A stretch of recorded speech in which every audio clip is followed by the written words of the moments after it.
Hello, this is Trina Genzel, and today I wanted to take a few minutes to talk to you a little bit about some resources to help you if you are a type 1 diabetic family. Now, my son was diagnosed with type 1 diabetes when he was 4. Although now he's 17 and pretty much manages it himself, I wanted to speak to those newly diagnosed parents who are wondering how your life is going to change. What are some things you can do about it? And today I want to give you some really simple things to help you so that when your child is hungry and they want to eat, these are some snacks that you can give them that will help, that won't be affecting their blood sugar.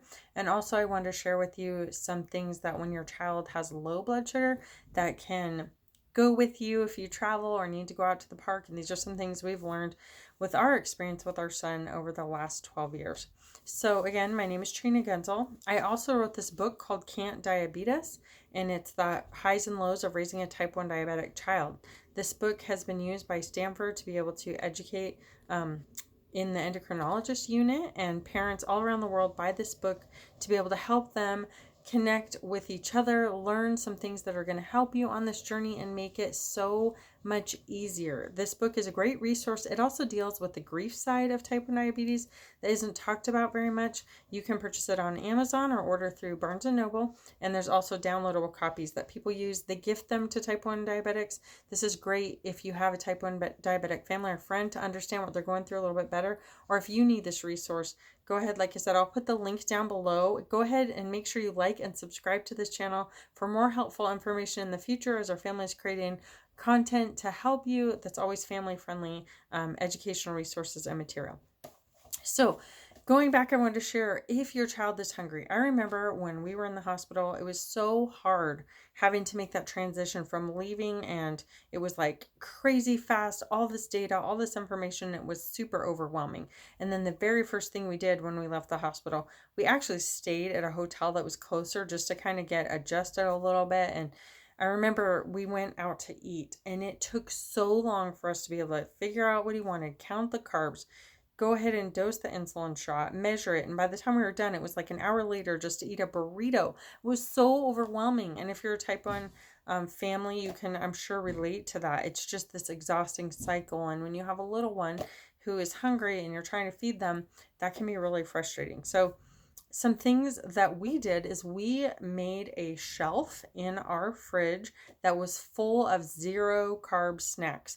So we put in like olives, we did dill pickles, cheese, some meat, just like salami slices. We knew that if we could just get some meat or cheese, olives, we also would hard boil some eggs. We tried to find things that were absolutely 0 carb so that our son, if he was hungry, would be able to just be empowered to know there was a space with some snacks that he could eat. We also set up a cupboard like that with a bin that we had some almonds. Some of those things do have a few carbs, so you want to check that if you making sure that they're not eating so many you have to dose and give an insulin shot. But if you can find some things that are absolutely 0 carb, it's really going to help you to have a space that is dedicated to those 0 carb snacks. So if they're hungry, they can just eat something without necessarily having to get a shot, because that was a big deal in the beginning. The other thing I wanted to share with you for low blood sugar, things that we found are like the go-go squeeze. We like to take those. We also found like the little mini honey where you could just take like a tablespoon of honey.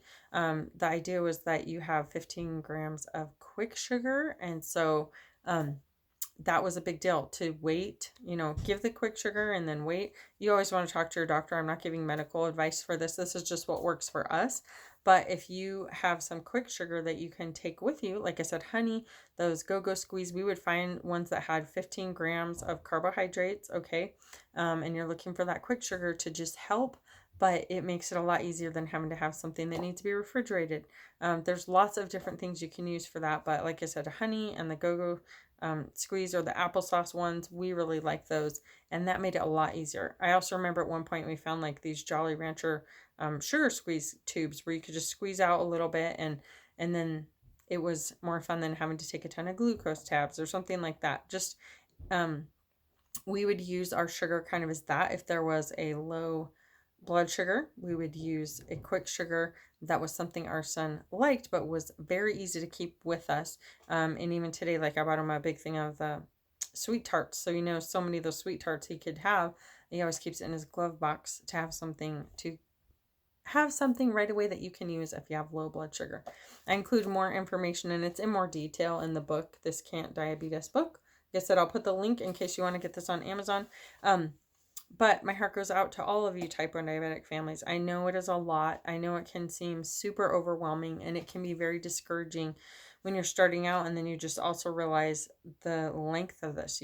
This is a life change, and I hope that you are surrounded with a community of people to support you.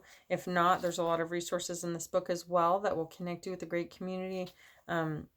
And we're always here for support. If there's specific videos that you would like to see to help you, go ahead and comment those down below. And like I said, like and subscribe and hit that bell so you get notifications when new content comes out. But I hope this serves you well. I am always here for you and want to be able to let you know you're not alone and there are things you can do. You have a lot of love and support and people who care about you. So I hope this helps you today. Let me know what other videos you want to see and how this helped you and what I can do better. All right, everybody, God bless you. Have a great night.